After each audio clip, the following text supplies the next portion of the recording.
Subscribe करें और bell दबाएं ताकि कोई खबर रह न जाए।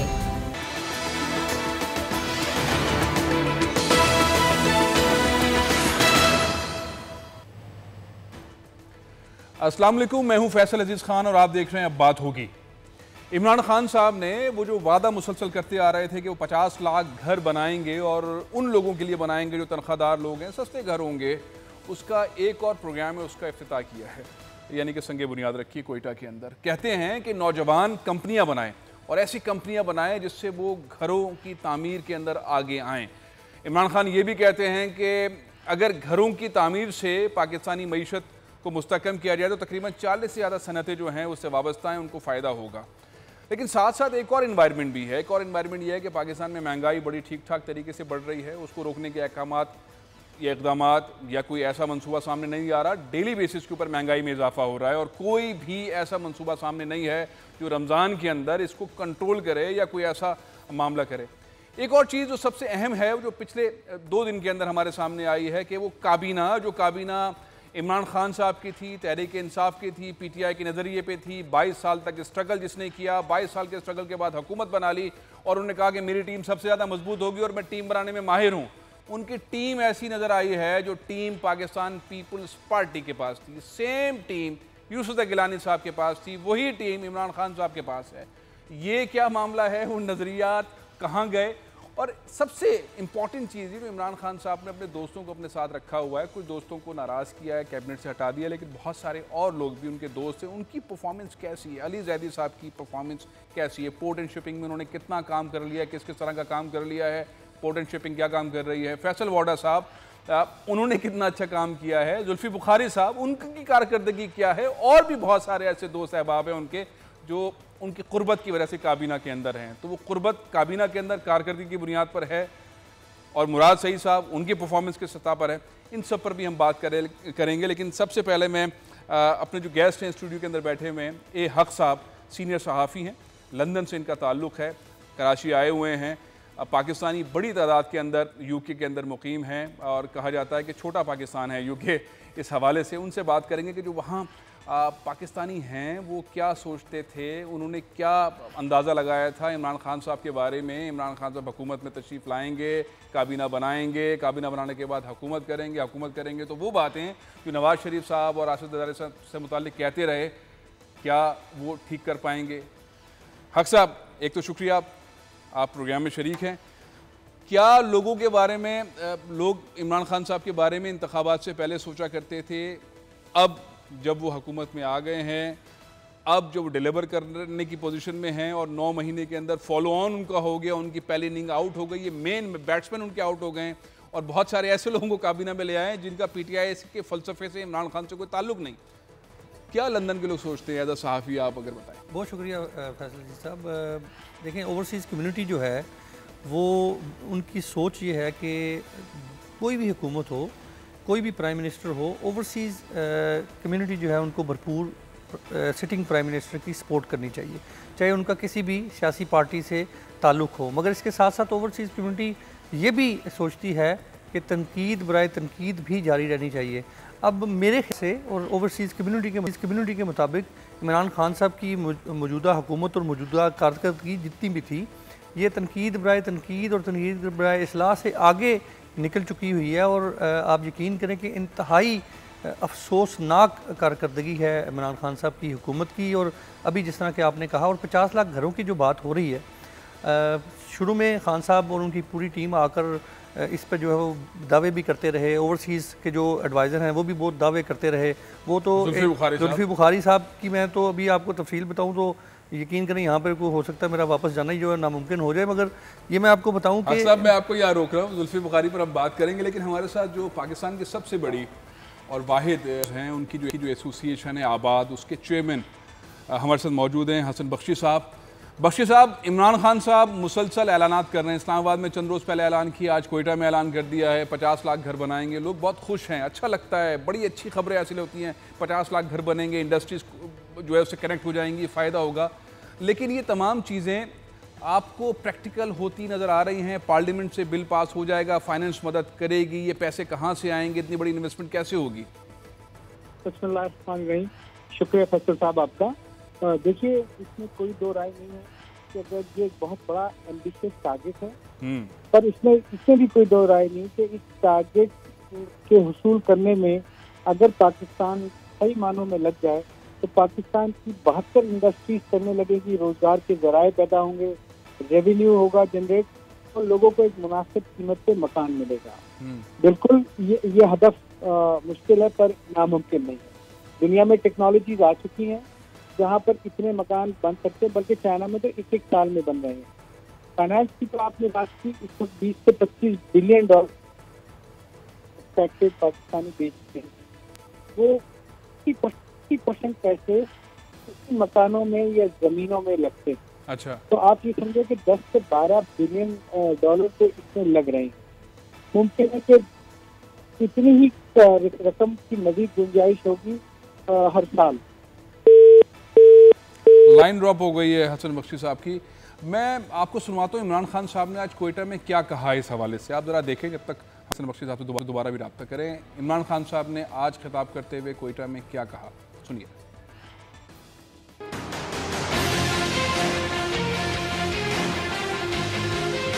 50 लाख घर उनके लिए हम बनाए, ऐश नहीं है, या वो बिल्कुल जो गरीब लोग हैं जो अपने ऊपर घर नहीं ले सकते। इसके लिए हमने बड़ी तैयारी की। ये जो यहाँ हम पहुंचे हैं ये बड़ी मुश्किलों से पहुंचे। यूनिवर्सिटी स्टूडेंट्स जो इंजीनियरिंग खास तौर पे कर रहे हैं, इससे आपको मौका मिलेगा कि अपनी कंस्ट्रक्शन कंपनीज खोलें। नौजवानों को इतने जब ज्यादा घर बनाएंगे तो एक कंस्ट्रक्शन या 2 प्राइवेट कंस्ट्रक्शन कंपनी तो नहीं कर सकती, तो आपको मौका मिलेगा नौजवानों को कि अपनी कंस्ट्रक्शन कंपनीज बनाएं और उसके अंदर हाउसिंग के अंदर आएं, आप खुद बिजनेसेस अपनी चलाएं। बातें बहुत शानदार करते हैं हमारे वज़ीर आज़म इमरान खान साहब। नौजवान आएँ, अपनी कंपनियां बनाएं, कंस्ट्रक्शन के मैदान में आ जाएं, काम करें, कोई मसला ही नहीं है। लेकिन वो ये भूल जाते हैं, जो धमकाते रहते हैं, जो धमकाने का सिलसिला उन्होंने उनकी हुकूमत ने पिछले 9 माह से जारी रखा हुआ है, वो धमकाते हैं ब्यूरोक्रेसी को जिसके थ्रू ये सारी चीज़ें इम्प्लीमेंट होनी हैं। वो डरी हुई है, ब्यूरोक्रेसी काम करने को तैयार नहीं है। जो असद उमर साहब का हाल हुआ है वो ब्यूरोक्रेसी की वजह से ही हुआ है। जो बातें वो कहते रहे, जो चीज़ें वो चाहते थे वैसा हुआ ही नहीं। आपने देखा होगा, आपको याद होगा, स्टेट बैंक ने जब डॉलर को खुला छोड़ा, ओपन मार्केट में गया तो वो 140 से क्रॉस कर गया, और हमारे फाइनेंस मिनिस्टर उस वक्त के जो थे असद उमर को मालूम ही नहीं था। ब्यूरोक्रेसी एंड मिनिस्ट्री, उसके दरमियान कोऑर्डिनेशन की कमी। यहाँ भी इमरान खान साहब कह रहे हैं कि आइए नौजवान, आइए कंपनीज बनाइए और घर बनाइए, लेकिन एक तरफ दूसरी तरफ ये भी कहते हैं कि FBR अगर ठीक काम नहीं करेगा तो मैं दूसरा FBR बना लूंगा। तीसरी तरफ वो ये भी कहते हैं सारे टॉप ब्यूरोक्रेट्स को बिठा के कि अगर आप परफॉर्म नहीं करेंगे तो फिर ये कर दूंगा और वो कर दूंगा। अब ये सारी सूरत हाल के अंदर, खौफ के सारे आलम के अंदर किस तरह मामला आगे बढ़ेगा। बख्शी साहब एक दफ़ा फिर टेलीफोन लाइन पर मौजूद है। बख्शी साहब, आप बात मुकम्मल करें। मैंने बीच में सुनवाया कि इमरान साहब ने कोयटा के अंदर क्या कहा। वो दावत दे रहे हैं नौजवानों को, वो कंपनीज बनाएं और बनाने के बाद काम करें, हाउसिंग के शुबे में आ जाएं। वो तो नौजवानों को दावत दे रहे हैं, लेकिन जो इतने बड़े बिल्डर्स मौजूद हैं उनको साथ लेके चल रहे हैं। ये इमरान खान साहब की पॉलिसी 5 मिलियन मकान बनाने की, ये आबाद हाउस में ही अनाउंस की गई थी और आबाद इसको सपोर्ट भी करती है। ठीक है। बट खान साहब ने एक बात को मद्देनजर रखना पड़ेगा कि जो अनसर्टेनिटी के बादल इस वक्त पाकिस्तान पे छाए हुए हैं, इस वक्त वो कारोबारी हजरात जो पिछले 25 और 40 साल से कारोबार में इंगेज हैं और अपने फैक्ट्रियाँ चला रहे हैं, कारोबार कर रहे हैं, वो भी मजीद इन्वेस्ट करने को तैयार नहीं है। जब वो मजीद इन्वेस्टमेंट करने के लिए शाये हैं तो नया आदमी किस तरह इन्वेस्ट करेगा, लिहाजा हालात को। अच्छा हसन बख्शी साहब, आपने कहा कि जो कारोबारी हजरात है वो इन्वेस्ट करने को तैयार नहीं है इस हुकूमत की पॉलिसीज की वजह से। ऐसी क्या वजूहात की वजह से? सॉरी, अनसर्टेनिटी की वजह से। बिल्कुल। आपके ख्याल में ऑप्शंस क्या हैं हुकूमत के पास? आप क्या सजेस्ट करेंगे इमरान खान को कि पहले वो एक पूरा इन्वायरमेंट को ठीक करें जिसकी वजह से ये सारी सूरत हाल ख़राब है, और फिर कारोबार का सिलसिला ठीक शुरू हो? देखिए, मैं ये समझता हूँ कि हमारी ब्यूरोक्रेसी पिछले 30 साल से 2 पॉलिटिकल पार्टीज के साथ काम करती रही है, तो वो एक मेंटालिटी भी उनकी कुछ उस तरह हो गई है। इमरान खान साहब आउट ऑफ काम करना चाह रहे हैं, तो वो ब्यूरोक्रेटिक हर्डल्स की वजह से काम स्टॉल हो रहे हैं। ब्यूरोक्रेटिक हर्डल्स, तो वो तो मालूम है कि पिछले 40 साल से जो हमारी ब्यूरोक्रेसी है, या वो मुस्लिम लीग नून की तरफ है या प्रो पीपल्स पार्टी रही है और पॉलिटिसाइज ब्यूरोक्रेसी है, इसमें से अच्छे और लोगों को निकालना एक बहुत मुश्किल सिनेरियो है, या उन लोगों से काम करवाना भी एक बहुत बड़ा मुश्किल टास्क है? तो सर कोई अच्छी पॉलिसी आती है फैसल भाई, वो भी स्टॉल चीज कर दी जाती है, मतलब उसके समारात नीचे तक नहीं पहुंचते, अब पहुंच रहे। इसलिए खान साहब को देखना पड़ेगा कि करें, नहीं तो प्राइवेट सेक्टर के लोगों को ला के रेगुलेटरी अथॉरिटीज के ऊपर बिठा दिया जाए, जो काम में बोल्ड इनिशिएटिव लें। नैब की वजह से, इंक्वायरी की वजह से आज कोई काम करने को तैयार नहीं है, चाहे वो कोई एक बहाना है या एक्चुअली। बख्शी साहब, ये जो 4 इदारे हैं पाकिस्तान के, FIA, नैब, FBR, कस्टम इंटेलिजेंस, ये एक ऐसा एक डराने वाला चेहरा बन गया है। आप भी ये बात कह रहे हैं, बिजनेस कम्युनिटी के अंदर ये बात चल रही है, असद उमर साहब भी इस हवाले से डराते रहे, फवाद चौधरी साहब भी इनके सामने से डराते रहे। लेकिन ये पाकिस्तानी इदारे हैं ना, बहुत सारी चीज़ें तो ठीक भी करते होंगे, बहुत सारी चीज़ें इनसे गलत भी हो रही होंगी, लेकिन आप अगर इन मिनिस्ट्रियों की तब्दीली के बाद नए जो वज़रा आए हैं, उसके बाद आप समझते हैं कि हफीज़ शेख साहब उस तरह से बात नहीं करेंगे? हमारे यहाँ इंफॉर्मेशन मिनिस्टर तब्दील हो गए हैं, नई मिनिस्टर साहिबा आई हैं, वो इस तरह की गुफ्तगू नहीं करेंगी, तो एक इन्वायरमेंट बदलेगा और एक अच्छा इन्वायरमेंट के अंदर चीज़ें आगे बढ़ेंगी। तो ये 4 इदारे डराएंगे उस तरह नहीं? देखिए, हफीज शेख साहब अच्छे आदमी हैं, बोल्ड आदमी हैं, हम उम्मीद करते हैं कि वो बोल्ड इनिशिएटिव लेंगे और पाकिस्तान की जो कारोबार करने के तरीके हैं जो सालों साल से चल रहे हैं, उसको मद्देनजर रखते हुए लेंगे। जहाँ तक आपकी बात रही, एक बात और मैं समझता हूँ क्या गवर्नमेंट ने खास ख्याल रखना पड़ेगा, वो मीडिया मैनेजमेंट करनी पड़ेगी। मीडिया मुमकिन नहीं है कि 7 बजे कोई TV खोले, आधा पाकिस्तान खुलता है और उसमें नेगेटिव ही न्यूज़ें हों, कोई पॉजिटिव बात नहीं है, कोई अच्छी बात नहीं है। तो सेंटिमेंट्स जो है ना, देखिए सेंटिमेंट्स रन करते हैं शो को। सेंटिमेंट जनरली आप दावत में पहुंच कर चले जाएं, कहीं कारोबारी बिरादरी में बैठे, कहते हैं यार हालात ठीक नहीं है, इस वक्त इन्वेस्टमेंट करना नहीं चाहिए, थोड़ा रुक जाओ, पहले गवर्नमेंट संभल जाए, स्टेबलाइज हो जाए, उसके बाद करेंगे। तो जो लोग इस वक्त बड़े तैयार बैठे हुए थे, जिनके पास लिक्विडिटी भी मौजूद है, जिनके पास करने की सलाहियत भी मौजूद है, रिस्क टेकिंग भी है, बट आज रुके हुए हैं, तो एक नया रुक गया है। तो यकीनन मैं समझता हूँ कि कैबिनेट को बैठ के इस पर सोचना पड़ेगा, कारोबारी हजरात को भी बिठाना पड़ेगा और एक ऐसा एनेबलिंग एनवायरनमेंट क्रिएट करना पड़ेगा कि ये डील दोबारा चलने लगे। बहुत बहुत शुक्रिया बख्शी साहब, बड़ी अच्छी तजवीज़ दी है कि नए जो वज़ीर ख़जाना हैं, मुशीर ख़जाना अब्दुल हफीज़ शेख साहब, बड़ा तजर्बा है उनके पास, वो सिंध के वज़ीर ख़जाना रहे हैं, वफाक में वज़ीर ख़जाना रहे हैं, वर्ल्ड बैंक के अंदर बहुत काम किया। वो एक ऐसा इन्वायरमेंट क्रिएट करे जिसके अंदर तमाम लोगों को साथ बिठाएं और एक इन्वायरमेंट ऐसा हो जिसके अंदर बिजनेस कम्युनिटी आ गया है।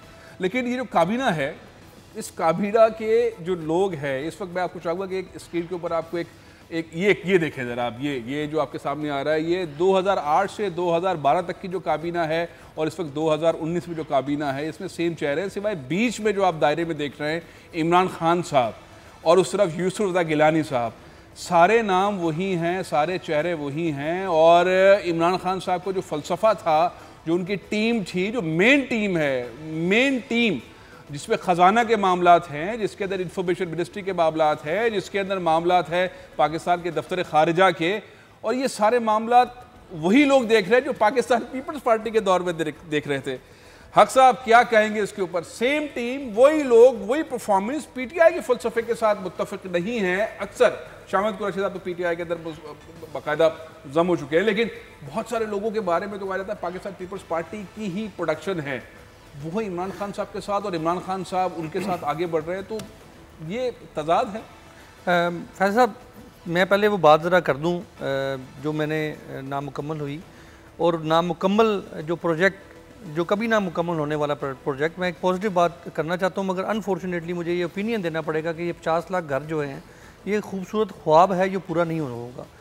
जब ये प्रोग्राम लॉन्च हुआ था तो उस वक़्त 5 साल में अगर 50 लाख घर को डिवाइड किया जाए पर डे पे, तो ये 2700 के करीब घर बनते हैं जो हर रोज़ बनाने होते हैं। अब साल गुजर गया है, घर नहीं बने। अब 4 साल के अंदर ये 3400 के करीब ओवर 3400 घर जो हैं हर रोज़ बनेंगे। तो ये घर जो हैं 50 लाख बनेंगे। खान साहब से पहले पूछें कि ये उन्होंने 50 साल के अंदर 50 लाख घर का बनाने का जो ऐलान किया, या इस 4 साल के अंदर?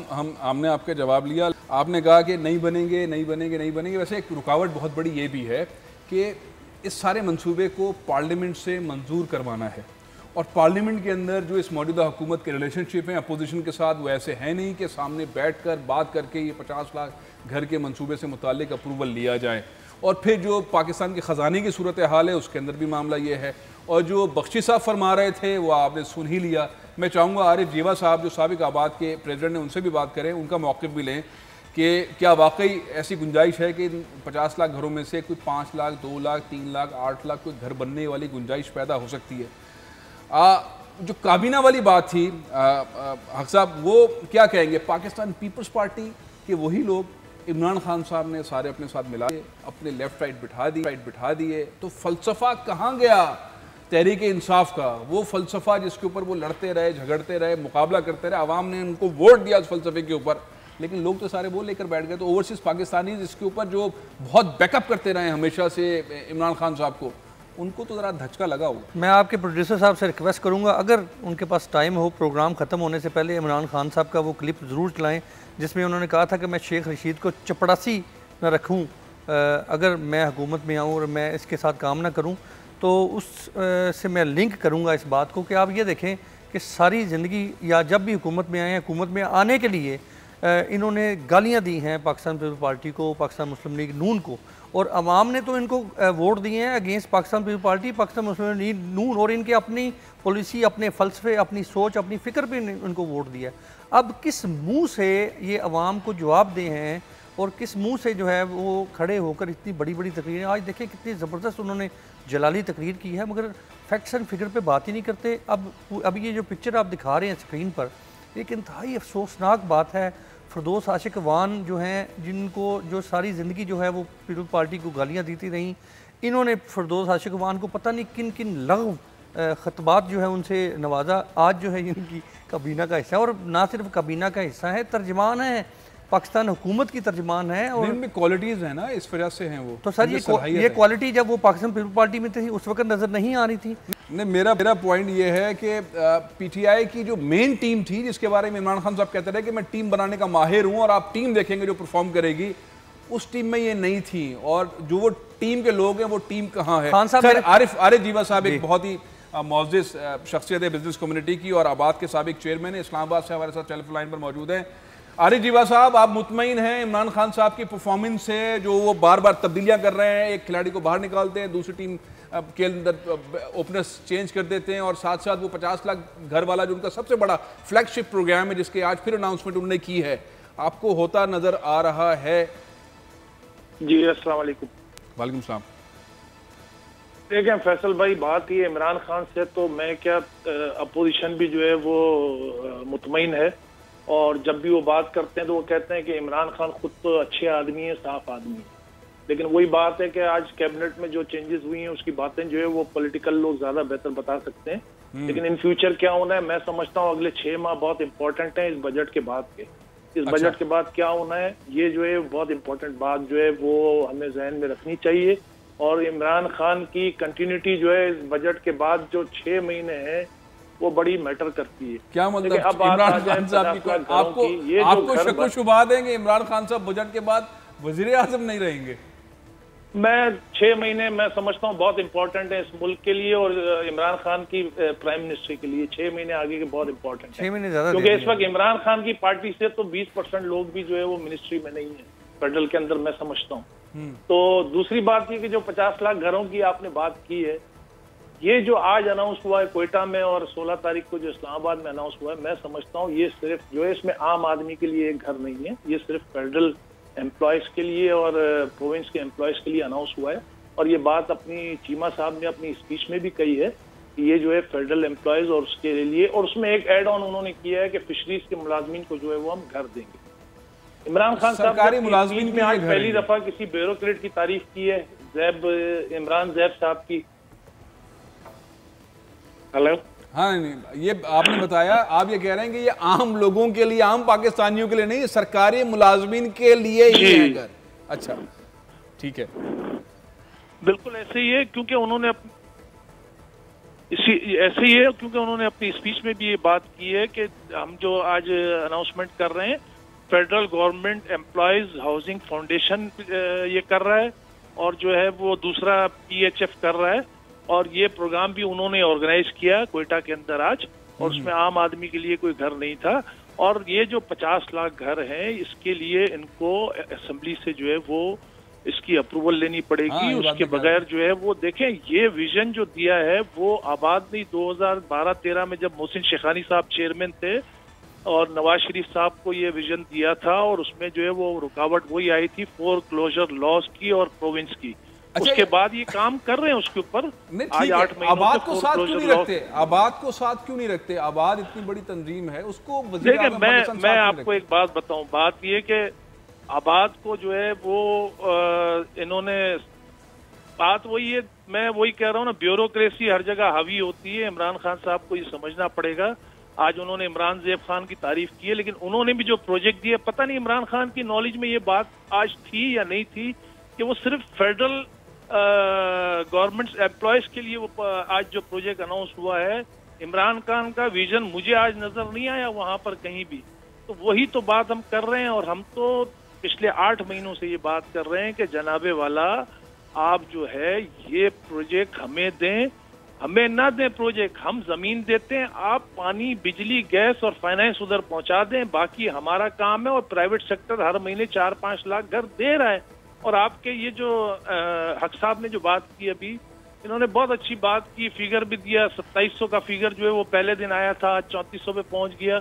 और अगर इसी तरीके से ब्यूरोक्रेसी के अंडर में रहा तो ये वो दिन दूर नहीं है, 3800 भी पहुंचेगा और 4000 पे। बहुत बहुत शुक्रिया आरिफ जीवा साहब। ब्रेक का वक्त हुआ है, हक साहब से सिलसिला रखेंगे गुफ्तगू का, और आपको ब्रेक के बाद बताएंगे महंगाई किस सिमत जा रही है। और महंगाई जब रमज़ान होता है तो दुनिया भर में क्या होता है, यूके के अंदर क्या होता है, जब कोई कौमी त्यौहार या मजहबी त्यौहार उनका आता है तो वहाँ पे किस तरह की सेल्स लगती हैं, और पाकिस्तान में क्या हो रहा है। मुख्तलिफ शहरों के अंदर जो हमारे नुमाइंदे, उनसे भी बात करेंगे। महंगाई का जिन कैसे बोतल में बंद करेंगे इमरान खान साहब, इस पर बात करेंगे इस वक्फे के बाद।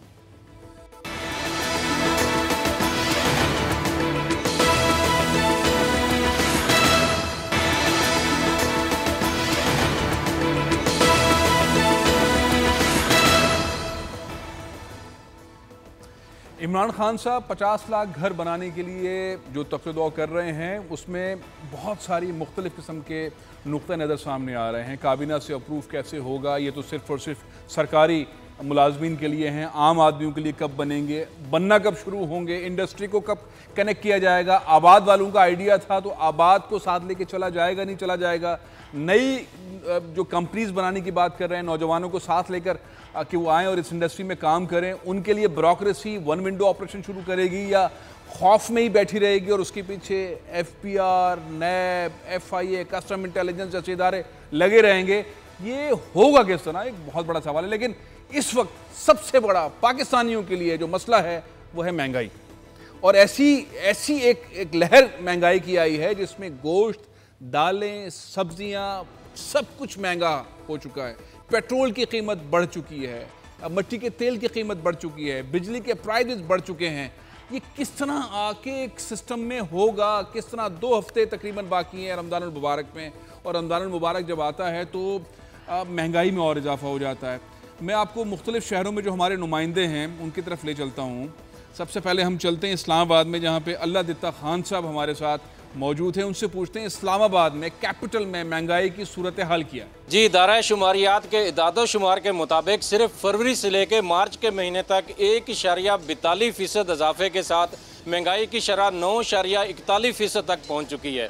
ये तो सरकारी इदादो शुमार हैं, लेकिन मार्केट में कोई भी ऐसी चीज़ नहीं है जो महंगी ना हुई हो। हत्ता कि अगर छोटे से छोटी चीज़ की भी बात की जाए, जो समोसे 15 रुपये का एक था वो भी 18 से 20 रुपये का हो गया है। इसी तरह सब्ज़ी की अगर बात की जाए, दूध की बात की जाए, गोश्त की बात की जाए, तो मार्केट में ऐसी कोई भी चीज़ नहीं है जिनके रेट ना बढ़े हों। पेट्रोल और डीजल की कीमतें बढ़ने से किरायों में भी इजाफा हो गया। शहरी जहाँ उनकी कुव्वत ख़रीद कम हुई है, ख़रीदारी उनकी कम हुई है, उससे जहाँ शहरी परेशान है तो ताजर बरादरी भी परेशान है। इस वक्त हमारे साथ अंजुमन ताजरान के सदर अजमल बलोच हमारे साथ मार्केट में मौजूद हैं। हम उनसे बात करते हैं कि महंगाई की शरह जहाँ ख़रीदार शहरी परेशान है, वहाँ पर ताजर बरादरी भी परेशान है। ये महंगाई कहाँ तक जाएगी, क्या कहेंगे आप? इसमें कोई शक नहीं कि महंगाई का जिन हुकूमत से बेकाबू हो रहा है।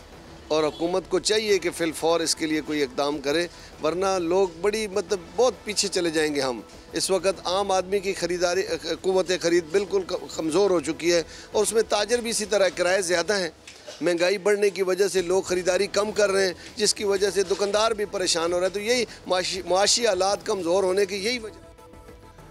अल्लाह दित्ता साहब बता रहे थे और महंगाई की सूरत हाल। मैं चाहूँगा कि जो आज़ाद कश्मीर का कैपिटल है मुज़फ़्फ़राबाद, वहाँ पर बशारत मुग़ल साहब हमारे नुमाइंदे मौजूद हैं, यही सूरत हाल महंगाई की वो भी बता रहे हैं। आइए उनसे पूछते हैं। जी बिल्कुल, कीमतों में जो इजाफा हुआ है उसका असर अब आज़ाद कश्मीर भर में भी पड़ा है और मैं इस वक्त मौजूद हूँ मुज़फ़्फ़राबाद गिलानी चौक में। कुछ ताजिर रहनुमा हमारे साथ इस वक्त मौजूद हैं, हम उनसे भी बात करेंगे, आम पब्लिक से भी, कि वो जो कीमतों में मसलसल इजाफा हुआ है उसकी वजह से लोग कितनी मुश्किल ज़िंदगी गुजारने पर मजबूर है। सबसे पहले आपका शुक्रिया, आपने टाइम दिया, और ये जो इस वक्त कीमतों में इजाफा हुआ है इसके ऊपर आप क्या कहना चाहेंगे? मेरा नाम है जी शौकत नवाज़ मीर और मैं यहाँ चेयरमैन मरकज़ी अंजुमन ताजरान की हैसियत से जो है मैं अपनी जिम्मेदारियाँ निभा रहा हूँ मुज़फ़्फ़राबाद के अंदर, और आल आज़ाद कश्मीर का मैं जनरल सेक्रेटरी भी हूँ अंजुमन ताजरान का। ये जो इस वक्त कीमतों का इशू बना हुआ है ये इंतहाई अहम इशू है, क्योंकि देखें हमारे यहाँ पे जो लोग हैं उनकी एक फ़िक्स अपना एक बजट होता है, और जब हर साल जब बच्चे इम्तहान देने के बाद नई क्लासेस में जाते हैं तो वालिदैन हर वालिद और वालिदा की खुशी होती है, उसकी ख्वाहिश होती है कि उसका बच्चा नई किताबें ले और जल्द अज जल्द अपनी नई क्लास में जाए। लेकिन जो इस वक्त महंगाई का जो तूफ़ान आया हुआ है, क्योंकि हम यहाँ देख रहे हैं कि वालिदैन बड़े परेशान हैं और वो आते हैं, उनका एक अपना बजट होता है कि वो 3 बच्चों की किताबें लेने आते हैं तो वो बामुश्किल। महंगाई की सूरत हाल है कि जो किताबें हैं वो भी महंगी हैं, पेट्रोल की कीमतें, खाने पीने की अशिया, तमाम चीज़ें महंगी हैं। फैसलाबाद में ख़ावर अब्बास हमारे नुमाइंदे इस वक्त मौजूद हैं, उनसे पूछते हैं क्या सूरत हाल है महंगाई का फैसलाबाद। जी बिल्कुल, जब से तब्दीली हुकूमत आई है अवाम पर जो है वो महंगाई की मुसलसल बमबारी हुकूमत की जानिब से जारी है, जिसकी वजह से आवाम जो है वो पिस के रह गए हैं। इस वक्त हम फैसलाबाद की एक मार्केट में मौजूद हैं जहाँ पर लोग जो है मुख्तलिफ़ किस्म की अशिया ख़रीदने के लिए आते हैं, फल ख़रीदने के लिए आते हैं, ग़िज़ाई अजनास ख़रीदने के लिए आते हैं। यहाँ पर मौजूद लोगों से इस हवाले से जानने की कोशिश करते हैं इनका क्या कहना है। भाई आप बताएंगे कितनी तब्दीली आई है इस हुकूमत में, आवाम को जो है वो रिलीफ देने का वादा किया गया था, क्या कहते हैं आपको कितना रिलीफ मिला?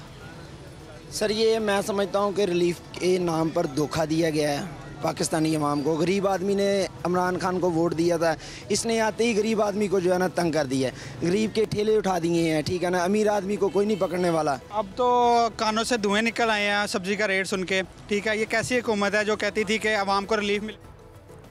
लोग चीख रहे हैं और उनकी जो उम्मीदें थी इमरान खान साहब से कि वो निचले तबके को ऊपर लेकर आएंगे, महंगाई में कमी होगी, उनके लिए बेहतरी होगी, वो तमाम चीज़ें कहीं खो गई हैं, धुंधला सी गई हैं। महंगाई बहुत तेज़ी से आगे बढ़ रही है और रमज़ानुल मुबारक के अंदर महंगाई को किस तरह काबू पाया जाएगा किसी के पास कोई सिस्टम नज़र नहीं आ रहा।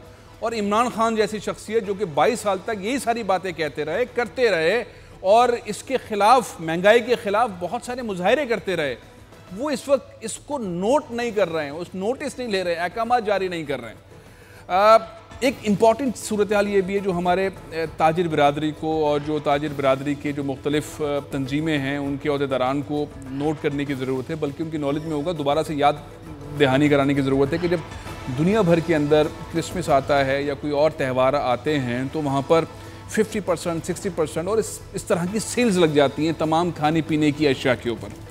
यूके में होता क्या है? हक साहब इस वक्त हमारे साथ मौजूद हैं, लंदन के सहाफ़ी हैं, इनसे पूछते हैं। हक साहब, हम देखते हैं कि दुनिया भर में सेल लग जाती है, खाने पीने की अशिया बहुत हद तक सस्ती कर दी जाती हैं, पाकिस्तान में ज़ख़ीरा अंदोज़ी हो जाती है, रख ली जाती हैं और महंगी करके बेची जाती हैं, लेकिन 5 वक्त नमाज़ पढ़ी जाती है, वही दुकानदार नमाज़ भी पढ़ते हैं और वो रोज़े भी रखते हैं और एक बहुत बड़ी एक तज़ाद वाली सूरत हाल है।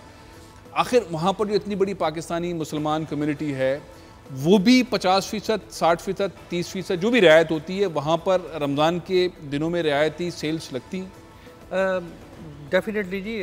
फैसल भाई आपको पता है, आप भी वहाँ पे विज़िट कर चुके हैं।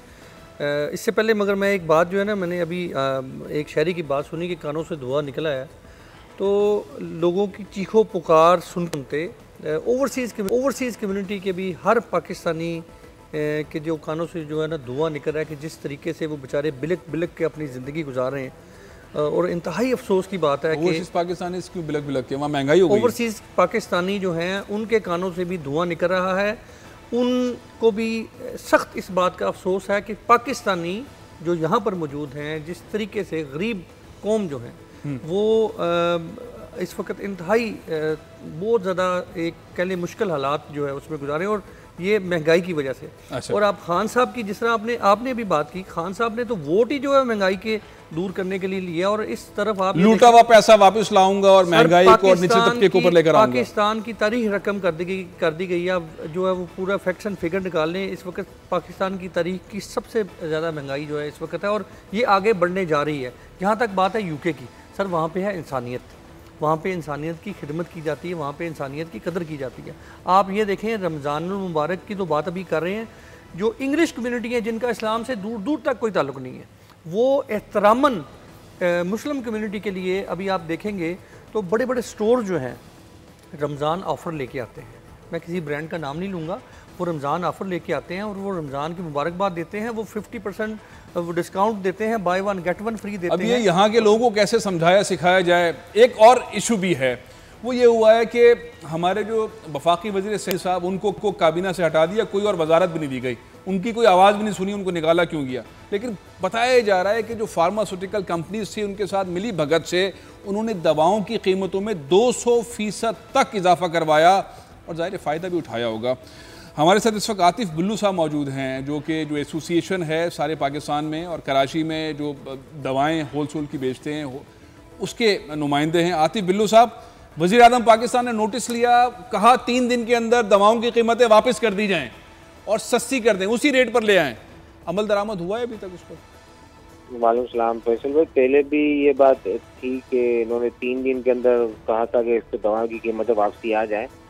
ये तो नहीं हुआ। हाँ, अलबत्ता इतना ज़रूर असर हुआ है कि जो 356 दवाएं थी जिनको रिटर्न करने का कहा गया था 360, उसमें कुछ हद तक फर्क, वो भी अभी तक हमारे पास प्रिंट होके माल नहीं आया है, वो भी तकरीबन महीना दिन लगेगा आने में उसको माल अभी अच्छा, तक। अभी फिर इसका मतलब ये स्टेटस ये है कि अगर कोई दवा 8 रुपए की थी तो वो 16 रुपए की या 20 रुपए की हो गई है। इमरान खान साहब ने कहा उसकी कीमतें 8 रुपए की दोबारा कर दो, उस पर अमल दरामद नहीं हुआ है, ऐसी बात है? नहीं सर, बिल्कुल नहीं हुआ, क्योंकि इसमें देखें 3 तरह के केस हो चुके हैं अब ये मसले मसाइल।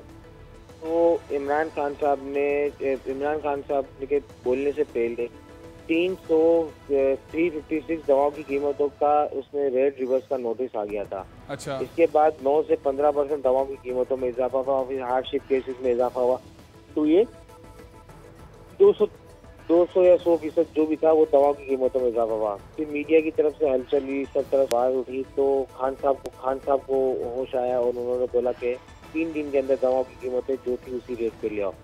अलबत्ता जो 9 से 15% और 100% से जायद जो दवाओं की कीमतों में इजाफा हुआ था उसमें तो कोई फर्क नहीं आया। हाँ, जो 356 दवाएं थी जिनकी कीमतों में रिवर्स बोला था, जो कोड में मामला ये आतिफ बिल्लू साहब, इमरान खान साहब as a prime minister, as a chief executive Pakistan अहकामात दे रहे हैं, ऐलानात दे रहे हैं, लेकिन ब्यूरोक्रेसी उनकी बात नहीं मान रही।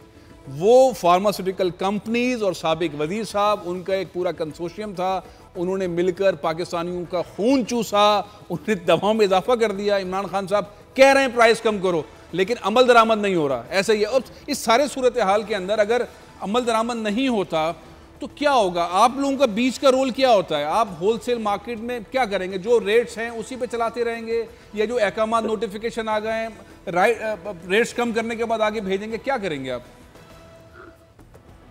देखिए वैसे हमारा काम तो ये है कि हम तो सेल आउट करना है। अब वो हमारा जिस प्रिंट पे माल आएगा हम उसको सेल आउट करेंगे। अगर पुराने प्रिंट पे होगा हम इंशाल्लाह पुराने प्रिंट पे करेंगे। आप अपना मुनाफा देखेंगे, आप देखेंगे ब्यूरोक्रेसी रुकी रहे, कोई ऐसा मामला ना हो, फार्मास्यूटिकल कंपनीज पैसे बना। इमरान खान साहब आप जो है वो अपने मुंह से कहते रहें कि हाँ ये 300% जो इजाफा किया गया, ये कीमतें कम कर दो, लेकिन अमल दरामद नहीं होता। मामला ये है कि मौजूदा गवर्नमेंट जो है 9 महीने से जो बेसिकली जंग लड़ रही है, उसकी जंग है पाकिस्तान की सिविल सर्विस के साथ, ब्यूरोक्रेसी के साथ, जिसको वो डरा रहे, धमका रहे और वो काम करने को तैयार नहीं है। FBR हो, नैब हो, FIA हो, कस्टम इंटेलिजेंस हो, वो जिस तरह ब्यूरोक्रेसी के पीछे हैं, मामला ठीक होता दिखाई नहीं दे रहा। प्रोग्राम यह ख़त्म करते हैं, इंशाल्लाह फिर हाजिर होंगे। इजाज़त दीजिए, अल्लाह हाफ़िज़।